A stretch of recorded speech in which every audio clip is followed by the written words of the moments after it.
This is WFO Radio.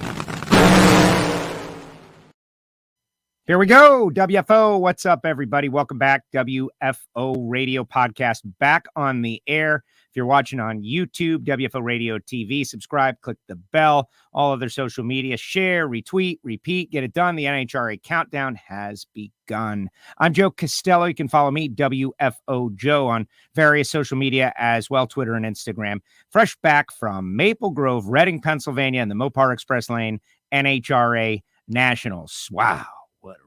What a race. Tommy Johnson Jr., the super subs, going out there and getting the job done. Way to go, Tommy. We're going to hear from Tommy later on this week. I'll tell you about the schedule for the week. It's going to be compressed, to say the least. We got Billy Torrance later on today, 2 p.m. Eastern time. So we're doing multiple streams today, starting off, as we always do, with the voice of the NHRA, Alan Reinhart. We're going to debrief the race, talk about the results. Billy Torrance, Tommy Johnson, Greg Anderson, finally gets it done. 97 career wins. How about Brian Loans? 97th heaven. Great call on that one. And then Steve Johnson. Steve's going to join us tomorrow. Greg's going to join us tomorrow. Tommy's going to join us tomorrow. Billy's going to join us today. Billy. And of course, Alan Reinhart just seconds from now. We're going to recap the race. It's great. Your comments, put them in the comments section. We'll walk and talk our way through this whole deal. I do want to shout out to the people who have supported the show over the course of this season. Really appreciate the folks at Frank Hawley's Drag Racing School, the Dragster Adventure, where you can drive a dragster. You know, when you advertise on WFO Radio, it's about repetition, right? Like, one of these days, we're going to break you down. You're going to realize you need a cool gift, a last second gift, and you're going to go to frankhawley.com. You're going to get a certificate to send one of your friends or family members or a great client or a perfect salesperson, a trip to the Dragster Adventure at frankhawley.com. They're going to have an experience of a lifetime. You're going to look great. Go to frankhawley.com to check it all out, find out more information. Total Seal Piston Rings. We're doing another Total Seal Trackside Tech Talk this Friday, 1 p.m. Eastern time in the pits at zMAX Dragway in the Total Seal pit. Yeah, this is a new deal. We're going to learn about ring seal. We're going to learn about honing, and sportsman racers and engine builders and interested fans are encouraged to stop by the Total Seal pit and participate. I'll be there. Lake Speed Jr. going to be there. Ed Keebler from Rottler is going to be there. And your questions will all be answered. You'll find that at Hidden Horsepower. We're also going to be doing a new episode of Hidden Horsepower later on today. But it's all an exercise in informing the public that you can find some power in your engine with Total Seal piston rings. Check them out, totalseal.com. Samtech.edu, the School of Automotive Machinists and Technology. We always say it, start your education at full speed, right? If you're a relatively young person, notice I don't say a young person like you're 16, because maybe you don't know what you want to do. Let's say you're 25 or 27 or fresh out of the military and you're thinking, man, I want a career that I can have my whole life. That's what Samtech is all about. Go to the website. They're approved to train veterans under the GI Bill, samtech.edu, blockhead CNC programs, motorsport, EFI tuning, very important these days. Check it all out at samtech.edu. And then there's my buddy, Marvin Rodak, rodakscoffeeandgrills.com, the hot sauces and the spice rubs and everything good. Coffee roasted fresh per your order. It shows up. You have the Rodax experience. It's just great. Give him a call, 817-924-6821. That's a real number for a real person who does business the old-fashioned way. There's no drop-down menu where you put in your order. You actually talk to Marvin, and you might get a little drag racing talk in there as well. Shout out to our friends at Nitro Fish, where you can get the 10th anniversary WFO Radio t-shirt in our own WFO store. I'll tell you how to join our VIP listener club a little bit later on in the show. But now, it is time to talk about race 1 of the NHRA playoff system known as the Countdown, the Mopar Express Lane NHRA Nationals, with the man who called the race, the voice of the NHRA, Alan Reinhart. What's up, Alan? Hey, Joe. Just meandering my way down to Charlotte. I'm somewhere on a random side of the road in Interstate 81. I don't even know where I am. That's great. Well, you're lost in America, Alan Reinhart. But what are you doing, though? Are you seeking out like the world's largest ball of string, a couple of trains that fell into a sinkhole somewhere in the middle of Pennsylvania? Like what? Come on, you always do something. What are you doing on this one? Well, yesterday I actually went to Chocolate World, which is a pretty interesting deal in Hershey, Pennsylvania. Did the tour and checked out the facility, and there's a trolley ride around town where they show you the Hershey this and the Hershey that, and had some candy. It was actually it's really kind of a neat deal, and I don't know if it's pandemic related or if it's just Monday related or if it's whatever, but the place was really not very busy, which makes it great because standing in line isn't nearly as much fun as just going, hey, I'd like to do that. Okay, 5 minutes. Let's go. Exactly. And, what about the aroma? Everybody always talks about that part of the the town, like it smells of this most amazing chocolate everywhere you go. Is that in fact reality? Yeah, and when we're part of the deal where they have this old time trolley that's really a diesel truck, but it looks like an old time trolley. And you're, cruising through town and they're talking about this and that. It's like, okay, well, we're at the corner of Chocolate Avenue and Cocoa Street. And it's just the whole town is chocolate themed and chocolate everything. And it's pretty cool. It was certainly well worth the time spent to head over there and check it out. That is great. No, that is excellent. And something that's on a bucket list of mine. There's a couple different layers to the bucket list, but I would like to do it. They did a special on Hershey on the food that made America, that kind of spinoff of the men who built America on history. And they talked about the process of making the original blend of Hershey. And to think that is still the blend to this day, that is pretty amazing stuff. I didn't mention Speaking of bucket lists, do Yes. you know that everybody in the world has the same last thing on their bucket list? Everybody. Here we go. All right, let's hear it. Kick. Kick the, and that's it. That's it. That's going to be the last thing. I know. Well, bucket list. I had never heard that until relatively recently, like 10 years or so. Like bucket list. What the heck is that? And now I get it. And now it's just taken over as the term. Things you want to do before you die. Yeah, well, they came out with a movie about it a few years ago, and I think that's what really mainstreamed everything. But makes perfect sense. Monica checking in out there. Facebook user, Lehi, Maddie. I saw Maddie at the racetrack this past week and learned a lot from the Total Seal group, says unknown user. Yeah, that's going to be great. Another Total Seal tech talk. How are Capco killing DSR? This guy wants to know how Capco are killing DSR. We could talk about that. Hello, Joe and Alan. Everybody just welcoming us at this very special time. Like, hey, maybe this will be a good time when Alan's on the East Coast, right? 11 a.m. Because this guy doesn't even care about me. He's just up with the people in the chat. Alan. He doesn't even care about us. But Monday Morning Racer is out there. He's liked and shared. Appreciate that. Hershey, PA. Cool. Sarah out there. Hung out with Sarah and Bob Z out there. That was great. Sending condolences to Alan. Your thoughts and prayers. That was a big part of this weekend. The audience knows about your, follows your Twitter feed, knows about what you're going through. And so obviously from WFO to you, you terrible tragedy. You soldiered through the weekend as I knew you would. And, what can I say other than we appreciate you and your family. Well, I appreciate that. And just, so everybody knows there was, I don't know if misunderstanding is the right word. I was adopted at birth and my birth mother passed away on Thursday. I had just met her 10 years ago or 12 years ago. It's certainly a bad day in life, but my mother who raised me, this wasn't that woman. And so, a very nice lady that I had a relationship and was kind of getting to know passed away. But it wasn't the woman who raised me. And I don't know, that's why I try to make the differentiation, the woman who raised me, the woman that made me peanut butter sandwiches and put bandages on my knees and all that kind of stuff. That was a terrible day when she passed. This was a bad day, but, and I hope that makes sense. I mean, It does. To me, it makes sense. It still was a very bad day, but for me, it wasn't like, oh my God, it's just this very nice lady that had recently got to know and started having a relationship with passed away, and so it's still a bad day, but it's anyway. I hope that makes sense.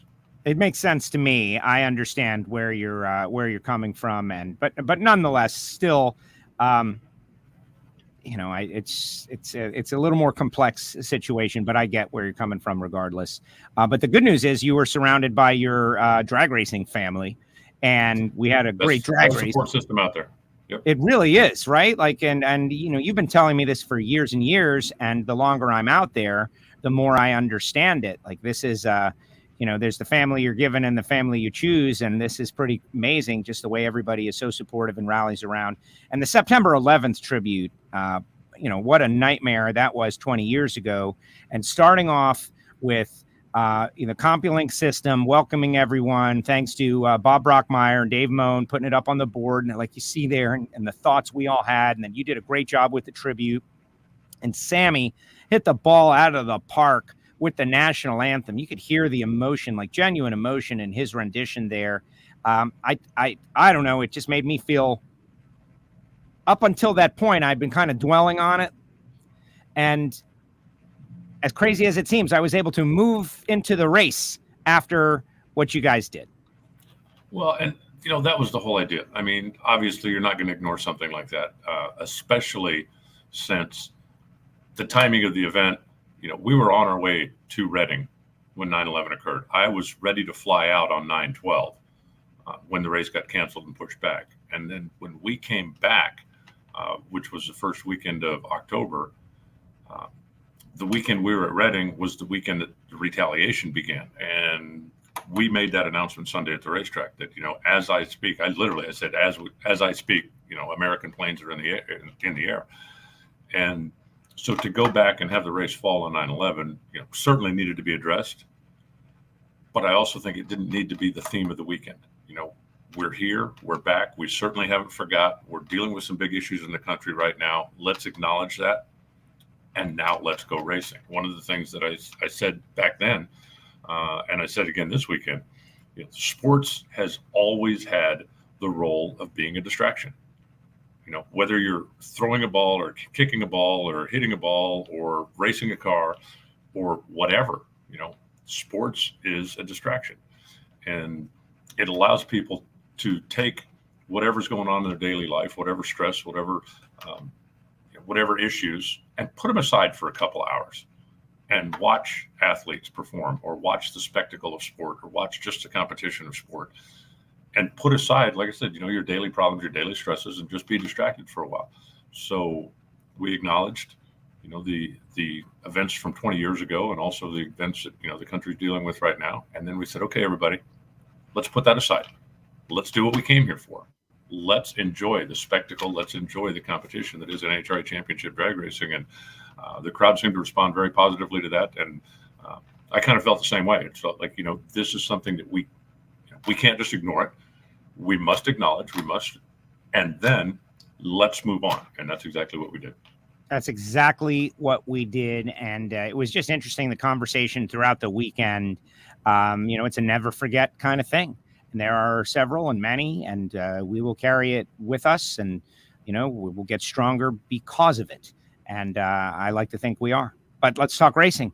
And let's start off with Top Fuel with our guest that's coming up at 2:00, everybody. You notice that Alan is at a different time, a little pre-lunch WFO.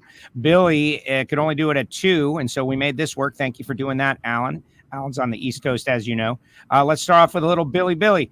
I have been thinking about Billy Torrance as a potential rival to Steve for the championship. I'm curious to ask him, you're going to run all the races, yes? Or you never know with Billy.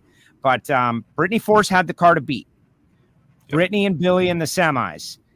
Brittany drops the cylinder. She did a good job driving, had a 69 light. Billy was alongside with a 50. Dropped the cylinder. Billy wins, goes to the final against Justin Ashley, who has been percolating, right? Looking like they're working on something. Mike Green has got a great resume.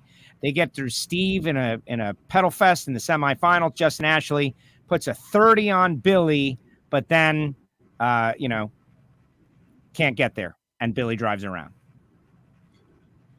Well, Justin did a great job in the semi. So when that thing went out there and tried to smoke the tires, and he saved it. Steve was having bigger problems in the other lane, so Justin ended up getting the win at 4:08, which nobody saw coming. Brittany dropping a cylinder, which nobody saw coming.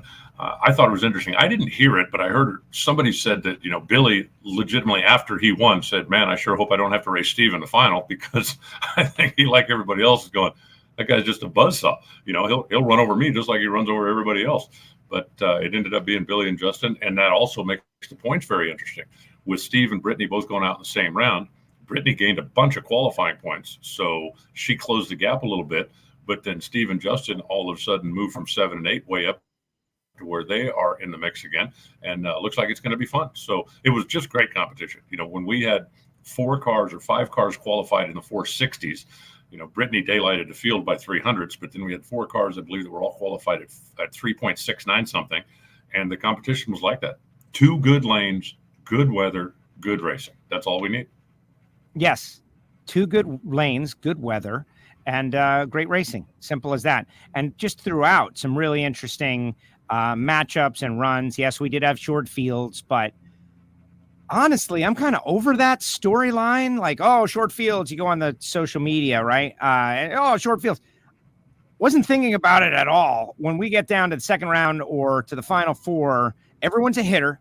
They all belong there, and it can go any way. Like, we saw so many great individual races in this race. But now you mentioned the point standings. Steve leads Britt by 12, Billy by 42, Justin by 55, Leah by 66, Antron by 76. Langdon is in the mix at 77. Langdon getting himself a round win on a day that was brutal, on a weekend that was brutal qualifying wise, and puts himself in there. They just, you got to pull a rabbit out of the hat. You got to go a couple of rounds in the countdown, get to the semifinals, maybe catch a break. Anything is possible, but I really believe it's going to be the usual suspects. It's Steve versus Britt. Billy as a blocker. Maybe that's what I'm going to ask him about. Like, hey, how much of your own desire to win the championship is there? But, Britt and Grubnick, like, they continue to get better and better. They missed in the semis, but they continue to impress. That's 65. Wow. Yeah. Yeah, David was out walking the track early on Sunday morning. I mean, really early. And so I was up, doing my announcer fan email stuff, and I just walked down there and was chit-chatting with him a little bit. He mentioned after he ran the 66 on Saturday night that it wasn't supposed to go that fast. He said, we're going to go back and look at it and see. And I said, how close was it? He said, it was right on the edge. He said it was like teetering on making it or not making it. But Sunday morning, it was cool. The racetrack was cool, so the performance was there. But he felt pretty confident that he could send a car down the racetrack and put a good number on the board. Not saying he was going to, confident he was going to run away with everybody, but he was very confident that he could send his race car down the racetrack, make 4 good runs, and classic, somebody's going to have to beat him. And then in the semifinals, for whatever reason, she hit the gas and it put a cylinder out. And, when you're down 1,250 plus horsepower and the other guy's not, it's going to be a long 1,000 feet. And that's basically what happened. I mean, Brittany drove it down there and just didn't have enough. When you're down 1,000 horsepower plus, then there's not a whole lot you can do. Can you elaborate? I know we haven't done a nitro school in a long time, but what would they look at to know that it was right on the edge? Like, when it goes down and it's a great run, like, what's the parameter that they can look at to say it was right on the edge? Usually the drive shaft graph. If the drive shaft graph is nice and smooth, then you're in good shape. If the drive shaft graph is fluttering a little bit, then that tells you that it's trying to pull the tire off. The cars spin the tires all the way down the racetrack, literally all the way down the racetrack. And if you watch, especially from the top end shots, when the top fuel cars and the funny cars are up in the top end of the racetrack and they're still doing this, it's because they're spinning the tires. They've still got 6,000 pounds of downforce, but they're spinning the tires. And you have to be, right in that window. If you've got 100% traction, that's not going to work very well. And obviously, if you spin the tires too much, that's not going to work real well. And so that's one of the most important things. You go back and look at the graph, look at the drive shaft, look at the rear wheel speed, and was it safe or was it trying to pull itself loose? And like I said, David said at that point it was right on the edge. So they came up with a car that looked to me like it was very under control all day on Sunday, and then hit the gas and put a cylinder out. And the things are so close to the edge all the time anyway. Because if you're making that much power and going that fast, you have to be pressing. You have to be up against it. And it doesn't take much. I got, again, a couple of things in my announcer email that, why would they do that? They didn't try. But because of the way the cars are and because of the way that they are so edgy, you go get in your street car when it's 65 degrees, turn the key and drive it. And then you go get in your street car when it's 80 degrees and turn the key and drive it. Can you tell the difference? A nitro car can. Yeah. And you've got to make adjustments for that. It's one of the most interesting things, I think, and it comes up all the time. If you ever want to win, if you want to win a beer from somebody, on a hot day when people are struggling getting down the racetrack and but the people are smoking the tires and something happens out there and a guy 2 pairs back decides he's going to change the blower pulleys, he's not going down, he's going up. Because as the weather goes away, you need to increase the blower speed so you don't drop a cylinder. You can pull the clutch back, pull the ignition timing back. You can do all that. But if a guy's changing blower pulleys in the staging lanes on a hot day, way more often than not, he's going up 1% on the blower or up 2% on the blower, so it doesn't drop a cylinder, because you go up there knowing that this is going to be what our air quality is. And so this is what our jetting is going to be. This is what our fuel curve is going to be. If the air deteriorates and you don't adjust for that, you're going to drop a cylinder. And you can't pull the nozzles out of the cylinder head and change them when you're in the staging lanes. The only thing you can do is put more blower in. So that's what they do. And you're so close to the edge all the time anyway. And I don't know exactly what happened in that particular case, but it was very obvious when Brittany hit the gas. It had a wet pipe by the time it went past the Christmas tree. And that was pretty much that. Was that. So Billy goes to the final. Justin Ashley gets around Steve. Steve is not going to sweep this countdown. The 6-race countdown sweep will be still the greatest countdown of all time. But it's going to be close, and I'm going to let it develop a little bit more, see where we are. The good news is we get 3 in a row right at the start, right? We're headed to Charlotte. We're headed to St. Louis. We'll know a lot where we are when we have half countdown or almost halfway completed. We'll know a lot. I expect the Capco boys to rally back. They were chasing some problems in qualifying, had a blower idler pulley breaking, kicked the belt a couple of times. Certainly saw that. We'll see. That's what makes it exciting. It's a new race. Well, if Steve had gone out and won the first 2 races, then I think, it's just like, okay, let's watch Funny Car. And I still think he's the team to beat. Like you said, he and Brittany, it looks like, Steve, Brittany, and then everybody else is a step and a half behind. So, I'm certainly not writing him off, but I think it makes it more interesting if he doesn't go out and win the first 2 or 3 races. That's like, okay, now we've at least got a fight on our hands. We got something we can talk about, but I still believe that he's the man to beat. People appreciative of some of your emails out there, the front wheel speed graph, etc. That's cool. The graph that Alan has, et cetera. Very good. It's going to be interesting. I think Justin Ashley has come here to play. I wouldn't be surprised if they were in contention throughout the countdown. But yes, it's been Steve Torrance the whole way. Can he just reaccelerate away from the field once again? Even with Brittany, the best she's been, the number 1 qualifying string. What is that? 7 in a row now. That is a very rare situation. I think it's only happened 4 Never been done before. Never been done before? Not in the same year. Nobody has ever qualified number 1 7 times in a row in the same year. Gary Beck once qualified 7 in a row at the end of 83 and the beginning of 84, but not in the same season. So, we'll see if they can keep that going. And I don't see any reason why they'd stop. I mean, it's not like they've got a 10th on the field, but they always seem to have a 100th and a half or 2. They always have a 100th and a half or 2. All right, let's shift over to Funny Car. We'll talk more Top Fuel with Billy at 2:00, and hopefully everybody be sharing the show or sharing the feed on YouTube.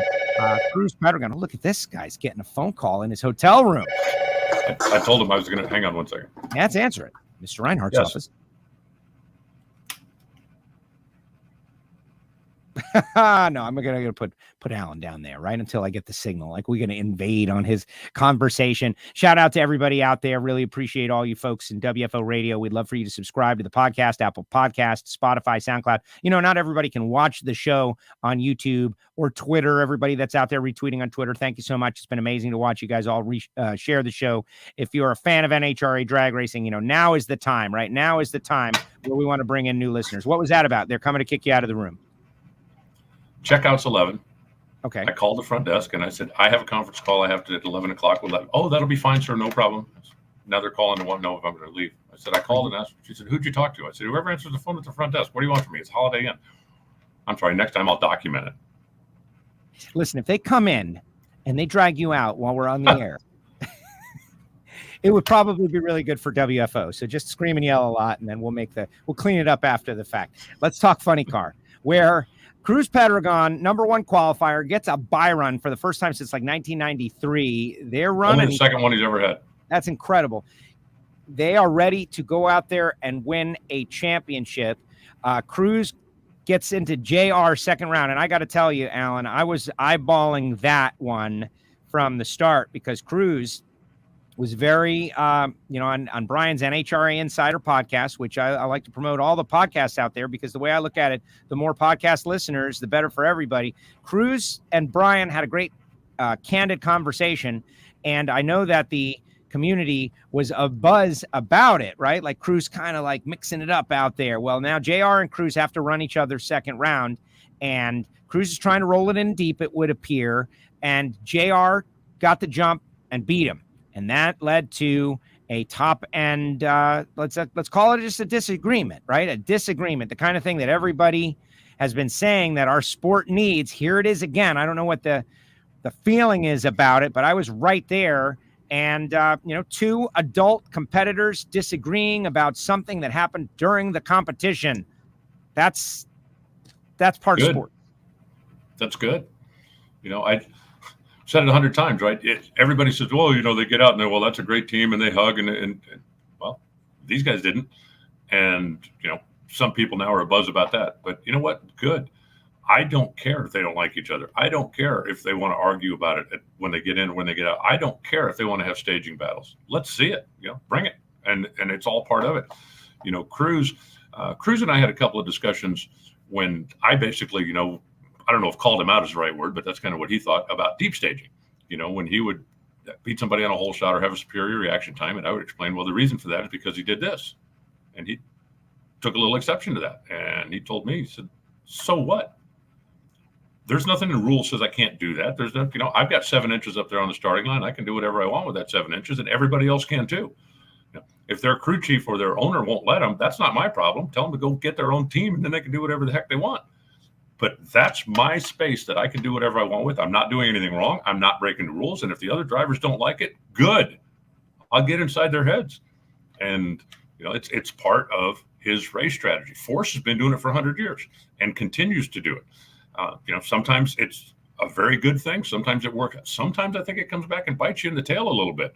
But if Cruz wants to do that and JR wants to take exception, I don't know if, Cruz felt like JR was messing with him at Indy when he was blipping the throttle or I don't know. And I don't care. But I really, really hope that those two race this weekend in a big round, maybe in the semifinals or maybe even in the final. I hope those two go head to head where both of them feel like I've got something to prove to that guy as a driver. And it should be fun to watch. Well, exactly. All right. So when Steve and Cam got into their deal and Steve snuffed them and everybody immediately freaked out and talked about let's get the police out there to arrest Steve Torrence and bring him up on charges. It made me really sad. It made me really sad about the, people out there and the judgment, but it also opened my eyes to the way people will ask for something and then when you give it to them, reject it and go in a different direction, right? So these guys just had a conversation. I do believe that Cruz, what happened in Indy, the podcast, the boil over, the losing to Hagan and Brainerd, like all of those things maybe just boiled up with the intensity of the countdown. People don't realize it. Yeah, it's just another race. It's not a big deal. It's just a what did Billy call it? Loser appreciation program, right? Nah, it's a different deal. Everything is magnified, and I think it went over. JR handled it well. He didn't take it. He fired back. Cruz didn't get physical. He just, you guys are talking all the time. It was just I don't know. I liked it. I thought it was great. That's what we need. It's an intense, competitive rivalry, and everybody that blew up my phone afterwards seemed to agree completely. But in the end, it wasn't about those guys. It was about Tommy Johnson Jr.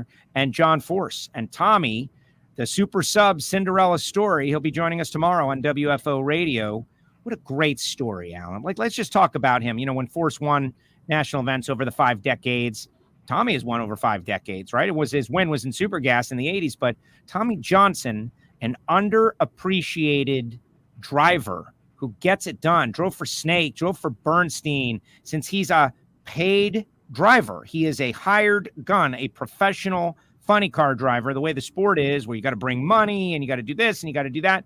they are fewer and fewer. When it comes to talent and ability, if anybody had any doubt, this weekend puts it to rest. Toe-to-toe against Caps. They both poke it in there. Tommy wins.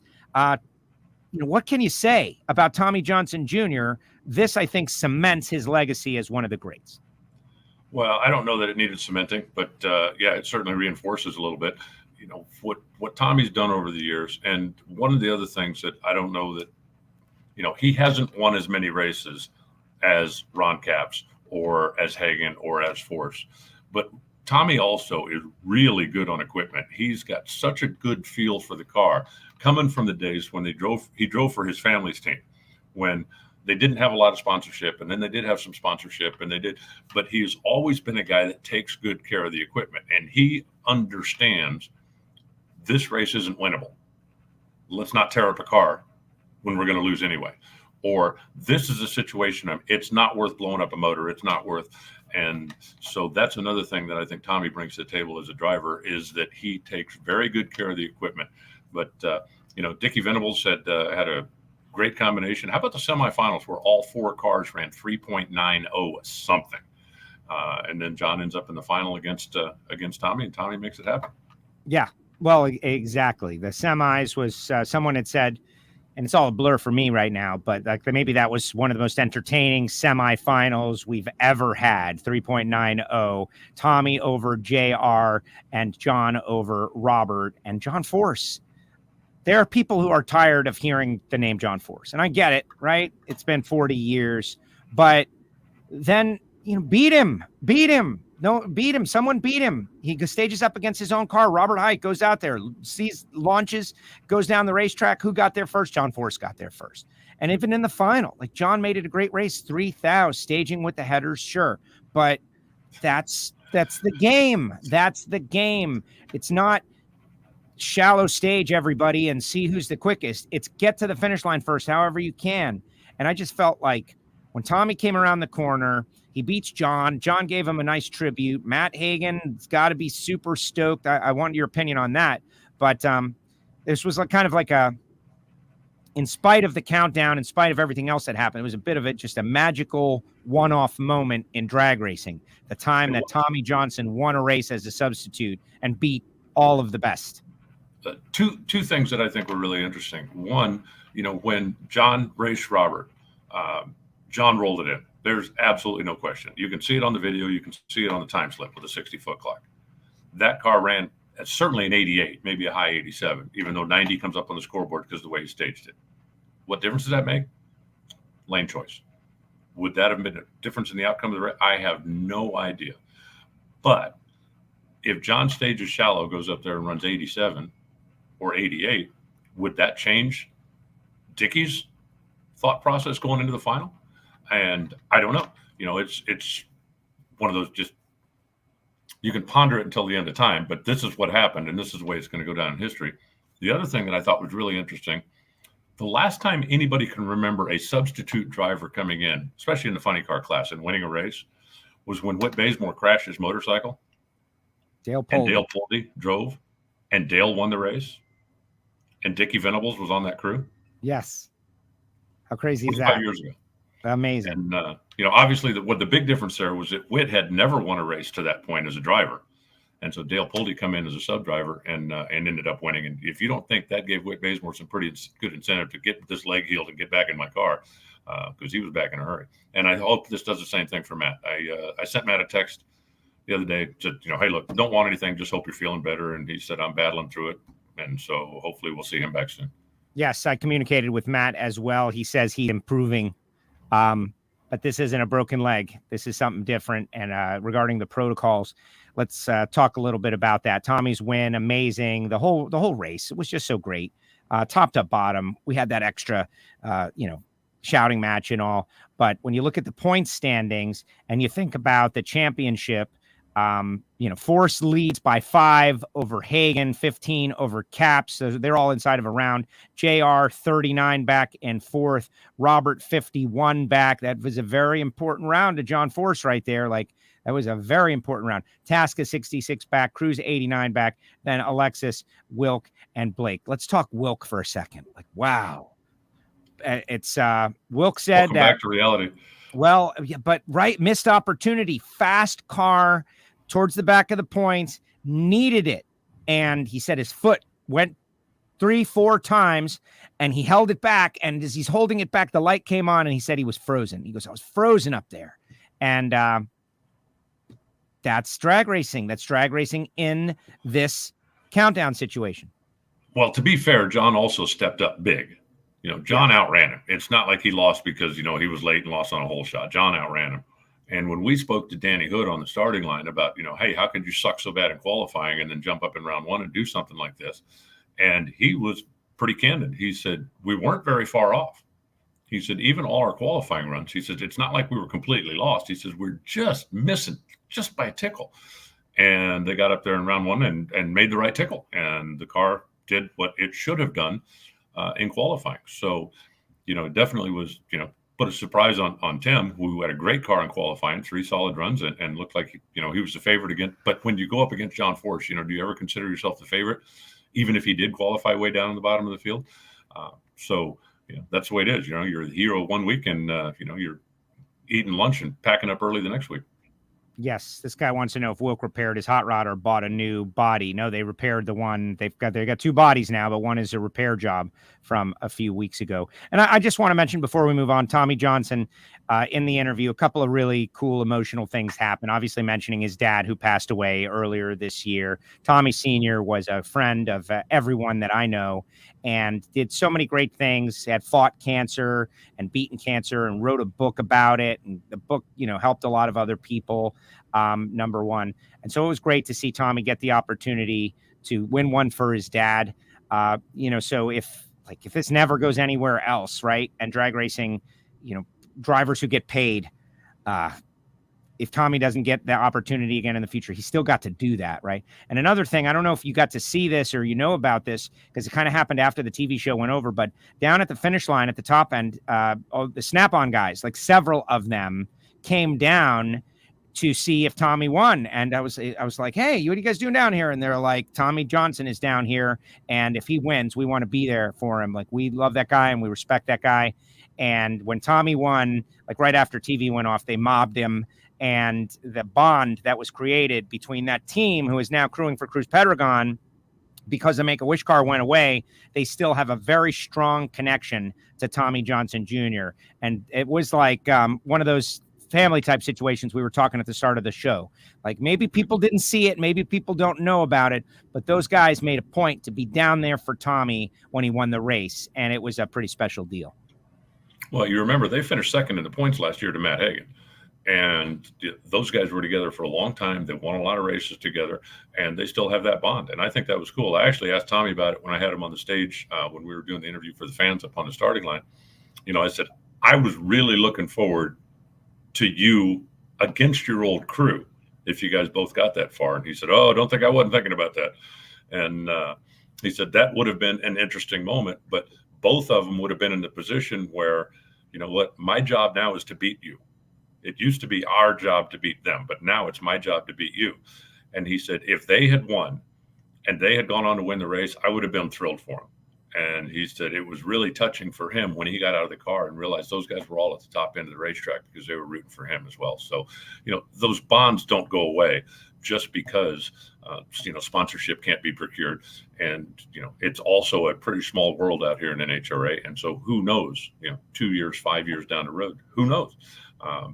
But those bonds don't go away, especially when you've been battle tested as much as those guys have. They were in the championship chase every year. I think they finished top 4 or top 5 4 years in a row. And, good. I mean, I think it's cool that those guys still have so much respect and like for each other that they still root. As long as you're not racing me, we still want you to have a successful day. So countdown wise, though, Tommy gets the points for Hagan here in race 1 as a sub. I get it. But what's the policy? Like, how many races do we know? Like, Hagan's going to have to produce a positive test. I mean, a negative test result. And from what I hear, I'm not a doctor, but I watch a lot of various news reports, sports reports. This has happened with athletes. Jimmy Johnson got a false positive last year, missed a race. He was back the next race because he produced a negative test result. That was kind of it. I'm assuming that's the situation here. So, 2 races, fine. 3 races, 4 races, like how many races can he still get points for Matt Hagan? And do we even know that? I don't think we know that. There wasn't a cut and dried policy, as far as I know, put in place when NHRA made the rule last year that if somebody couldn't compete because of a positive test, a substitute driver would be allowed and the points would still go to the team. And the reason for that is very black and white. If somebody's test is positive, but they're not showing symptoms, do you want them to hide it and come get everybody else sick? Of course not. You want them to go home, to make sure that they're okay to work. You don't want them coming to the races and potentially infecting other members of their team or fans or anybody that they come in contact with. So the policy was put in place. Now, to my knowledge, there was never you can only do it for 1 race, you can only do it for 2 races. And I don't know that you could do it that way anyway, simply because of the way the schedule is. Let's say you said, okay, the maximum is 3 races that somebody can fill in and gain points. Okay. In this case, that's 3 weeks. At some points during the year, 3 races could be 7 weeks. Now, does that mean you get penalized more because you got sick at the wrong time?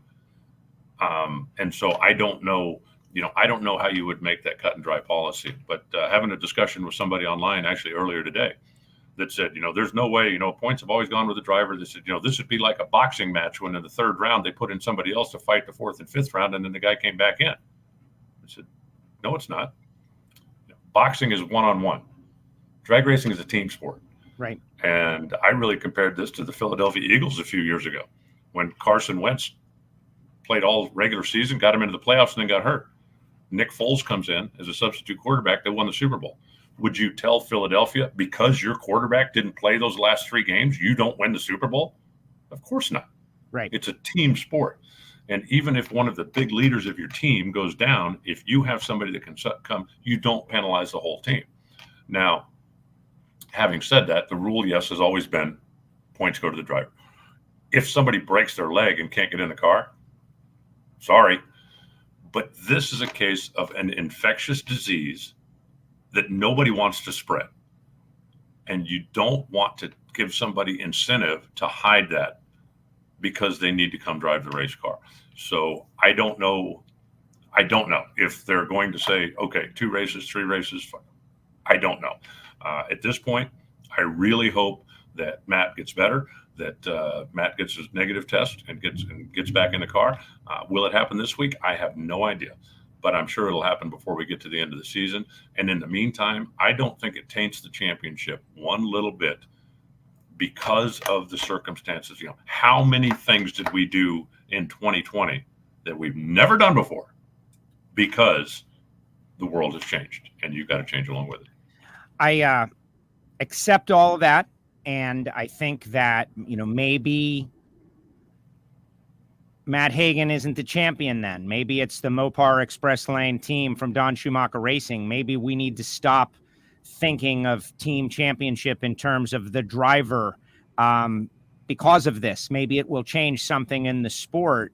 But there are many layers, though, I got to tell you, like the person who breaks their leg in the playoffs was definitely not doing the right thing for the team by going around and horsing around on a motorcycle, say, and endangered themselves and broke their leg, and now they're out. This is an infectious disease, but we do know that, and I'm not saying any indictment of any individual. I don't know what precautions Matt took or is taking.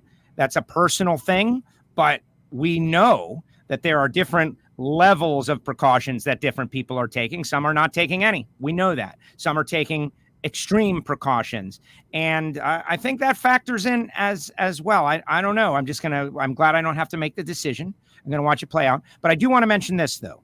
Clay Millican, the guy had an inner ear infection. He could have been dangerous on the track.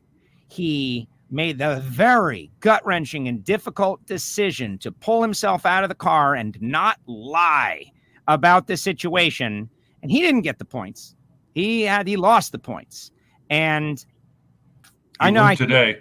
I hear that they're going to update the rule or going to change it. That was this year. The rule was updated. He would today for exactly that reason. In the middle of the season, should he have retrospectively gotten them though? He made the decision for his own safety and for the safety of the person in the other lane that he should not be in the car when he could have hidden that. And that's a positive. And the rule was changed. If that happened again today, then he would have gained the points that Austin got. But because at the time he did it, the rule was in place, they did not go back and retroactively, but they've changed the rule going forward. It's a lot like, the Bob Bodie, John Force double red light rule. At the time that happened, there's no question in anybody's mind what happened. Bob hit the gas before the tree flashed. Yeah. John hears, sees your instinct. Gotta go. Right. They were both disqualified because the rule at the time said, if both drivers leave before the tree is activated, you're both disqualified. Well, John was livid, obviously. The discussions, and they sat down and went, you know what? You're right. We need to change that rule. But they didn't reinstate John into that race. They changed the rules so that going forward, if this happens again, the starter now has the discretion to say, that guy's out, this guy is in. And so you change the rule, but you can't go back and change. I think you have to enforce the rule that is in place at the time. If you see the rule needs to be changed, then you change it so that the next time this happens, you're enforcing the rule that's in place. NHRA gets accused all the time of making up the rules as they go along, and that's not what they do at all. Right. The rule book is this big. You cannot have every potential scenario laid out in the rule book. NHRA has a policy manual that is this big because over the years, all of these things that have come up, in the situation where X, Y, Z, D, here's what we do. And a lot of fans, especially casual fans, don't understand or don't know. And when something like that happens, and NHRA goes back and says, here it is, black and white in the policy manual. If something happens that's not in the manual, or if something that happens that things have changed since then the manual needs to be updated. But at the time when it happens, you must enforce the rule that is in place. And from then on, if you think you need to change the rule, it's like the John Force centerline thing a couple of weeks ago. How many people are going, well, if you touch the wall, you're out. If you touch a block, you're out. If you touch the line, you should be out. Right. Then change the rule. Yeah. But the rule that's in place now says you can touch the line, you cannot cross the line. John touched the line, he did not cross the line. You enforce the rule that's in place. If you want to change the rule, then change the rule. But you don't change the rule and then go back and reverse the decision from yesterday. You have to enforce the rule that's in place. That's a really good explanation of the situation. But they are similar, and I'm glad we updated the rule. And I did not, I can tell you that there are a couple people in the pit area that as of a few days ago, I don't think knew that the rule was updated as well. But you don't want to incentivize lying about your medical condition. That's what it's all about. Right. Like, hey, man, if I don't lie, then I'm going to lose points and put myself in a bad situation, et cetera, lose my job, lose my championship. You want to disincentivize lying. Monica says there shouldn't be any limit. Like it should just go on, like you said, with the Philadelphia Eagles. Yeah, exactly. The team won the Super Bowl. Why do you punish those guys, right? Because something happened. John Force got 16 championships. Is there anybody that thinks he'd have 16 championships if Austin Coyle wasn't there all those years? Right. I mean, it's always been a team sport. Yes, the driver gets the focus. Yes, the driver gets a lot of the credit. And sometimes the driver gets a lot of the blame that he doesn't or she doesn't necessarily deserve. But it's always been a team sport. Well, maybe now is the time to make it more of a team sport. Take some emphasis off of the driver and put it on the rest of the guys and make it exactly what it is, a team sport. Because look at Cruz and JC and Ryan Elliott and those guys, that's a team. It's not a guy with some other guys in jeans volunteering, wearing sneakers. It's not what it once was. And maybe we're watching the sport evolve right before our eyes. Let's move to Pro Stock, where there's a lot of questions. Greg Anderson, 97 wins. Ties Warren Johnson, defeats Erica. There's just so many great things to talk about. But a little, inside baseball, people were very curious about the big double DQ that happened on the starting line. And, man, I get so fired up. I should never go on Facebook. Everybody, please go to YouTube and subscribe to WFO Radio TV, and maybe eventually will be exclusively on YouTube. Who knows? Because there's just so much like negative misinformation about that. NHRA getting destroyed because Alan Przinsky went over the line twice, which is a rule and has been a rule for a long time, and they don't know the rule, but they're out there like lighting people up over that. Why don't you just let them race? Alan, please explain what happened. I heard it got very emotional down there. I didn't get to see any of it. Everyone's got questions. What happened?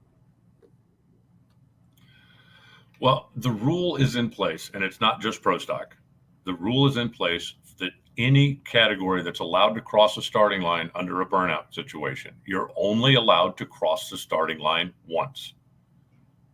If you do a burnout, you cross the line, you come back and you do a dry hop and you cross the line, that's a disqualification.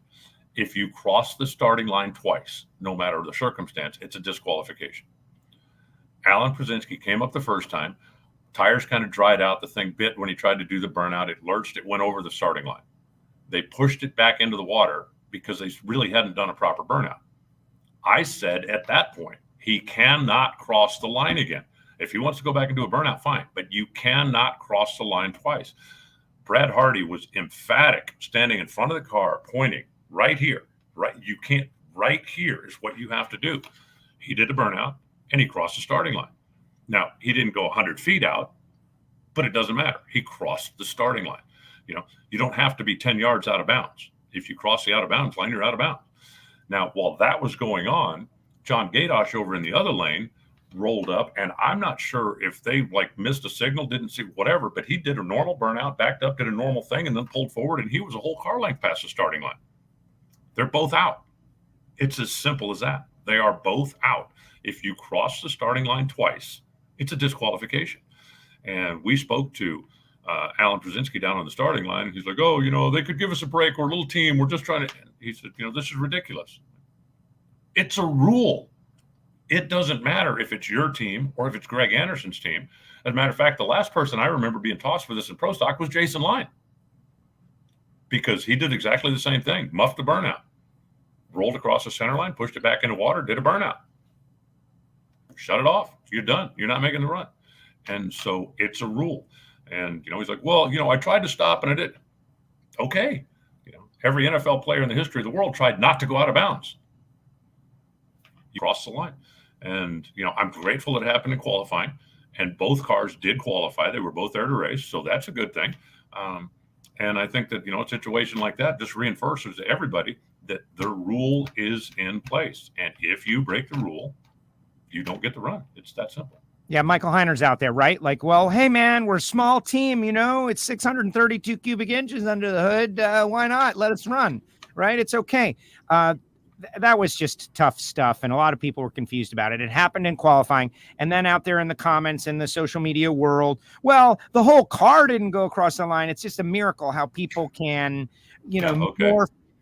Right. Well, it wasn't the whole car that, like, come on, people, let's evolve a little bit, okay?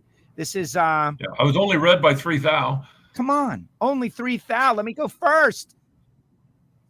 It was shocking, but I did hear though that later on in the day, Alan, you know, they watched the video, they studied it in the trailer on NHRA.tv, and they amended their opinion, and so that's kind of a tough moment for them. All right, let's move forward beyond that and talk about what was a spectacular. Yeah, we gotta hurry because they're gonna throw me out of here in a minute. So rapid fire. Well, actually, that's why I'm kind of going slow. I want to see you get dragged out. I want to see you get dragged out. Great for ratings. Okay, Erica Enders goes through Larry Morgan, Chris McGahey, Dallas Glenn to get to the final, setting up a big final like we've seen this many times in the past. Greg Anderson gets around Gadosh, a 7 thou victory over Hartford in a razor close race, a 1 thou victory over Troy Coughlin Jr., baby hole shot, setting up Clash of Titans, final round, Erica versus Greg. This is it, the closing of the circuit. She beat him for her first win. He beats her for his 97th win. We've been talking about it forever. It finally happened. And everyone was happy for Greg. And even Erica and Richard Freeman came down there and did the handshake and paid their respects to who is now tied for the greatest pro stock racer ever. Yeah. And, you know, we all knew it was going to happen. It was just a matter of when. And I think Greg's glad to have it over with now. I never mentioned on the PA never mentioned that he was chasing history until the final round, because if he didn't get the final round, it doesn't make any difference. But I think the semi was the big one. You know, when he had a 2,000th hole shot and then won on a 1,000 hole, it's like, you're kidding, right? I mean, when the lights come up and it's 26-28, if I remember correctly, and yes. I'm going, coin flip, 2,000. That's not going to be a factor. No, that was the determining factor. When Troy ran 1,000th of a second quicker, but Greg beat him because he had a 2,000th of a second hole shot. I think that was the pro stock race of the weekend. And, you know, Greg, credit where credit's due. Greg has been driving better. He's been putting emphasis on driving better because he's been getting his tail kicked on the starting line, and he knows it. And I think it's the same conversation. You know, we talked a couple weeks ago, the conversation I had with Warren a bunch of years ago. If your transmission broke and cost you 5 races, would you fix that? Well, you're damn right I would. Your driving cost you 5 races. Oh, well, that's just ridiculous. You've got to put the effort into whatever the weak part of your program is. And if the weak part of your program is your driving, nobody thinks Greg forgot how to drive, but you get distracted. You get tied up with other things. You need to go back mentally, and you need to practice. You need to focus. You know, Steve Johnson was on his pit bike on the starting line for a solid 30 minutes on Sunday morning, out there rolling up into the beams. Right. Real life practice. Going through the routine, going, this is what I need to, this is, you know, whether it's your muscle memory, whatever you're trying to do. And he ended up winning the race. And if you realize that right now, a weak part of my program is my driving, you need to concentrate on making your driving better. I think Greg has made a conscious decision to do that. And I think it showed up big time. Damon says everybody else had to check out already, Alan. Rules are rules. I called and asked. He did. He's got special permission, guys. He ran it by him. So Greg leads the points by 41 over Erica. And that's the thing, is those final rounds are 40-point swings. He got 20 more that she would have gotten. It's a 40-point swing, even if it doesn't show up that way. Aaron Stanfield, 95 back. Dallas Klein, 99 back. Kid Chaos, 107 back. Troy Coughlin, all over 100 back. Greg, Erica, this is going to be so much fun. She said she accomplished her goals. They want a semi out and let the chips fall. But if Greg's got what it takes, and also winning that first race for Mr. H and the HendrickCars.com sponsorship, going to Charlotte, right? Like Kev says, maybe, you know, who knows what's possible now that he's broken through this milestone. We'll see. I mean, you know, he's certainly got more confidence now. And I said, he's driving better now. He's had the best car for quite some time, even though he didn't qualify number 1 here this weekend. So, you know, let's go to Charlotte and see what happens. You know, that's one race. It really still looks like it's looked all year long. Like Greg and Erica have the 2 best cars out there. You know, Aaron Stanfield obviously has a car that can win. Matt Hartford obviously has a car that can win. Derek Kramer's got a car, but Erica and Greg have the 2 best cars out there. And if I'm everybody else in pro stock, I do not want those 2 racing each other again in the final round this weekend, because you're going to run out of races. Remember, the pro stock guys don't have 6 more. They have 5 more. Right. And it's all versus those 2. Exactly. Everyone's got to get after them first and second round. Otherwise, they're going to just run away. They're already got a nice lead. Okay. We got to get you out of there. Steve Johnson. Got to give credit to Steve, right? He got a win earlier this year, kind of went away for a while. I wonder, you know, were they working, experimenting, whatever? This race he was running with everybody that was fast. He had great performance, and he made the most of it. Gets through Jimmy Underdahl, gets through Scotty Polachek, had an 0:13 reaction time to do that, even though Scotty didn't get down the racetrack. Had a 17 against Angel. Guy was riding right. The final missed it a little bit, but had Eddie covered by a 10th. And Steve Johnson, your race winner, and takes that and turns it into a lead in the points by 12 over Matt Smith, 36 over Eddie. When you beat a Matt Smith and 2 Vance and Hines bikes, you deserve a trophy. And Steve did a good job, had a good motorcycle, didn't run particularly well in qualifying, but they figured it out Saturday night, figured, you know, hey, here's what we've been missing. Here's what we got to do. The bike came to life on Sunday. He rode well. And, you know, how crazy is it to say that Steve Johnson is not only the point leader, but he is a legitimate threat to win the championship? Absolutely.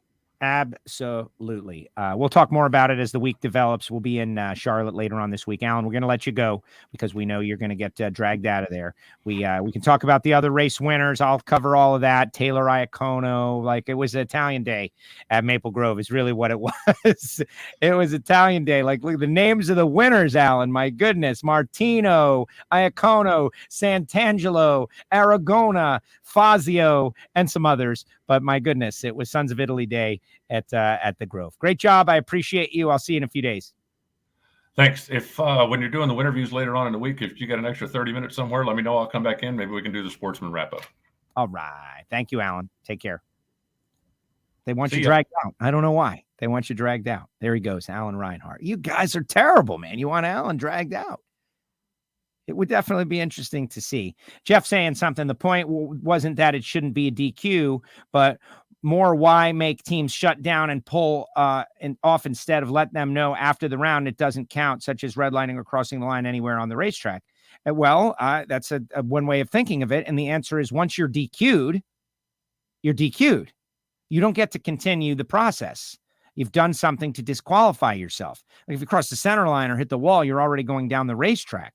But when you do something to be disqualified on the starting line prior to staging, that's it. That's it. You shouldn't be allowed to have a test run when you're disqualified. And I know people are sad. I get it. But there are some elements of competition that have to be respected. And that was one of them. And, you know, I get way too fired up about the people out there on the social media who just don't really think it through. And then put something out there that people, I'll tell you a story in a minute. Let's get some comments in the comments section, and we'll be back 2:00 with Billy. I will do more prolonged discussion after Billy Torrance later on in the day. I want people to be able to see this, and we're coming on at 2:00. But let me tell you about the people who make it possible, like the Patreons, the VIP Listener Club. We had like 10 people on there chiming in, watching live, the Ignition podcast. It is audio only. It is in the podcast feed. You cannot get it here.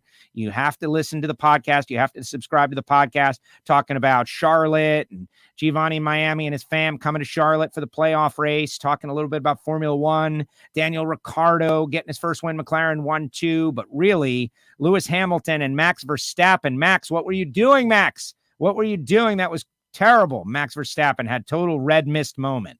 Just bad pit stop, red mist, crashed him, and Lewis out. Crazy stuff. Plus, we talked about my Miami Dolphins. The Miami Dolphins, guys. It was a tremendous victory for the Miami Dolphins. We won. We're one. Miami and the Dolphins. The Miami Dolphins, the greatest football team, are headed to the Super Bowl this year. Just a lot of fun with the Patreons on there. They support the show. Go to patreon.com/WFO radio. Also, Total Seal Piston Rings, Friday, 1:00. Sportsman racers that watch this show, Lucas Oil Series racers, the last time we did it at Indy, you couldn't participate because the Jegs All-Stars were running. This will be a little bit different situation. So come on out to the Total Seal Pit at zMAX Dragway, 1:00. Ed Keebler from Rottler and Lake Speed Jr., the world's foremost knowledge on oil, oiling, and tribology, will be there holding a tech talk. I will be there as well, keeping the crowd warm and an occasional funny quip in the Total Seal Pit. Come on out there, watch them work on the car. It is going to be great, and you're going to learn a lot. And you're going to learn how to find more power by using Total Seal piston rings. Go to TotalSeal.com to find out more information. And, you know, Hartford was bummed. Comes out 7 thou on the short end to Greg Anderson. Greg goes on to win his 97th win. Hartford's trying to win a championship, but hey, you run them on the racetrack, right? Samtech.edu, the School of Automotive Machinists and Technology. Start your education at full speed. Blockhead CNC programs, motorsport EFI tuning, approved to train veterans under the GI Bill. If you are thinking about a career, check out Samtech.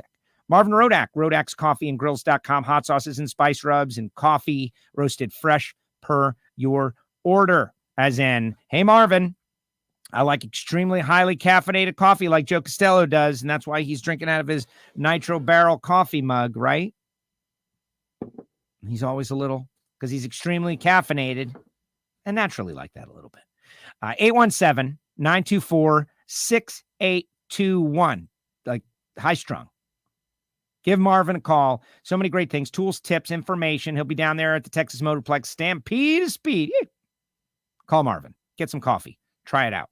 And, of course, Frank Hawley's Drag Racing School, our friends at Nitro Fish, and the WFO store.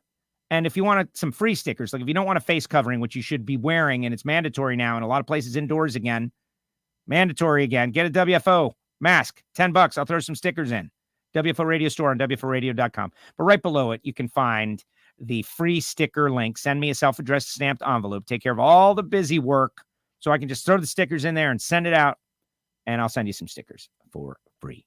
Simple as that. All right, we will go in depth on some of the Lucas Oil stuff later on today, and I will also go more in depth on the whole JR Cruz situation because I was right there. Let's see what everybody has to say before we get up on out of here, before we bust out. Fleet Tree. Everyone take a drink when you see Joe on TV. One-time deal. I worked with the Fox crew. And, life is about experiences. I always say that. Life is about experiences. This was a great experience. I learned so much about how the sausage gets made. And they do a great job over there. I was honored. It was really one of the great honors of my professional career.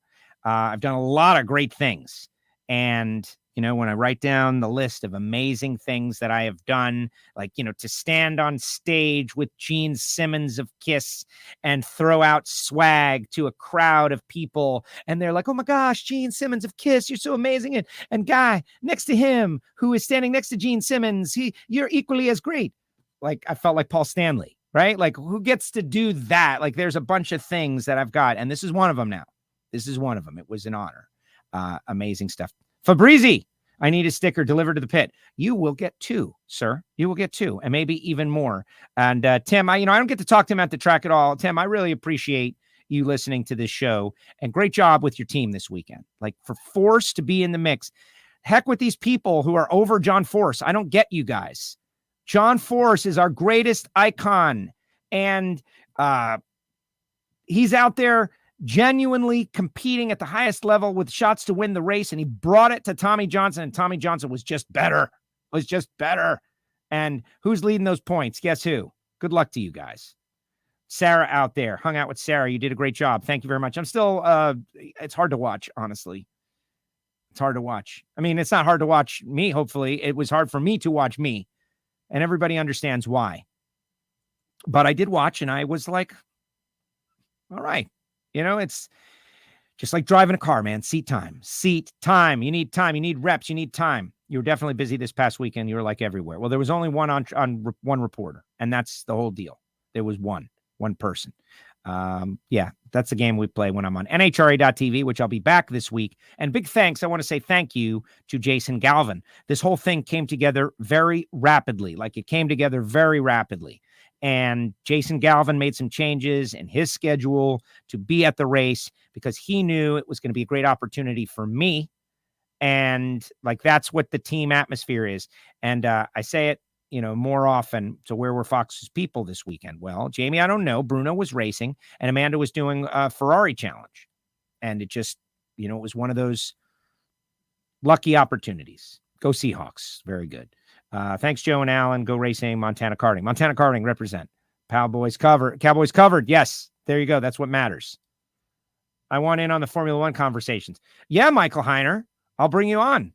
We'll get the doc as well as we get. I have trouble talking Formula One with you, Michael Heiner, because you know so much more. I'm like a fan, casual fan, maybe even a little more than that. And you're an in-depth, extreme engineer knowledge. And so, but we're going to put you to work. Whenever you're ready, I'll let you know. Kurt Johnson running Hot Rod Drag Week. Kurt Johnson. Kurt Johnson? Carl Franklin is this TV Joe. Haha. It was, let me tell you, a lot of people blew up my phone. Again, I don't want to talk too much about it because it was an experience that I had and I loved it a lot. And I did my, absolute best. But watching back, I thought, oh my God. If I got another shot at this, I would do a bunch of different things differently. Rules are made for safety. Okay, let's see.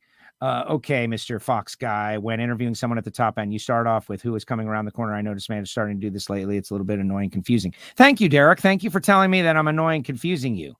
Where's the camera? What's What's the camera on? What is the people inside the little box that is the camera? What are they seeing? And that's one of the things that we noticed, like that we're learning. It's like, what are those people seeing? Maybe you should start out by mentioning what they're seeing. And that's part of it. Derek, I love my people. They definitely keep me firmly planted on the ground. Graham Rahal, number 5 in Portland. Yeah. And finished 10th, I believe. Steve Johnson and John Force, same interview. Just imagine. No, we're not going to do that. Steve, the hobby racer Johnson, going to win the championship, please. And Matt Smith is invited to the party. Woo, is that really going to happen? I don't know. Everyone likes Steve Johnson. Steve's going to be on tomorrow. So yeah, let me tell everybody this. Okay, first of all, we need your help. We need your help. Pretty sure they spelled his name wrong in the results. I don't know who you're talking about. Jalen, I hung out with Jalen. This guy's going to get his top alcohol. He's already driven a top alcohol funny car, been 200 miles per hour. But watch out for this guy. Jalen Dunn. Checked in late, Joe. Great job on TV. Thank you for talking with me and my wife. Very grateful for your time. We had fun. Are you kidding? It was awesome at the big party. Super Street, small block. Kurt Johnson, 1991, 4 block. Okay, excellent. Leanne might go more into it than the doc. John Force is a national treasure. He is. Mountain Motor Pro Stock. Add a few coming soon. Yeah, get ready for the schedule to be announced. They're very excited. Joe knows my name, Roger Richards. Not only his name, his sense of humor, all of that stuff. Let me get the music playing here so then I can get on out here. Because we're going to be back at 2 o'clock with Billy and then Capco Boys, and got some real questions about the Loser Appreciation Program. Everybody loved that, right? And I'll tell you why, but we'll talk about that with Billy. Okay, WFO Universe, do us a solid, share this show, and let's get everybody back here for 2 p.m. Eastern time with Billy. Tomorrow, Wednesday, 11 a.m. Steve, 1 p.m. Greg Anderson, 3 p.m. Tommy Johnson. And all you experts on the social media, am I doing the right thing here? Like, I'm doing them separate because I felt like Steve and Greg and Tommy each deserve their own separate show because each of their victories were milestone in their own way and shouldn't be connected to anybody else's. Whereas last week, it was okay to have a couple in on the same one because they're different drivers. What do you think about that? Thank you very much. Thank you to everyone. But hey, like the race team, time to think about Charlotte. Who's going to Charlotte? Well, time to move forward. I always look forward to Tuesday after the race. You do a great job. Yes, we are great. We're great people. Same people, the reason people hate the Cowboys, Lakers, or Force. Exactly. But I got something very annoying that happened in one of the John Force groups that I'll share with you. Somebody posts a photograph of chutes fully deployed at a stripe. Why did John pop the chute early? He lost the race. And 150 people commented on it. And it was a picture of the wrong stripe. It was the 1320, not the 1,000 foot. So there's 150 angry, bitter people that were just misinformed by one guy who put up the wrong photograph. What other things does that happen with?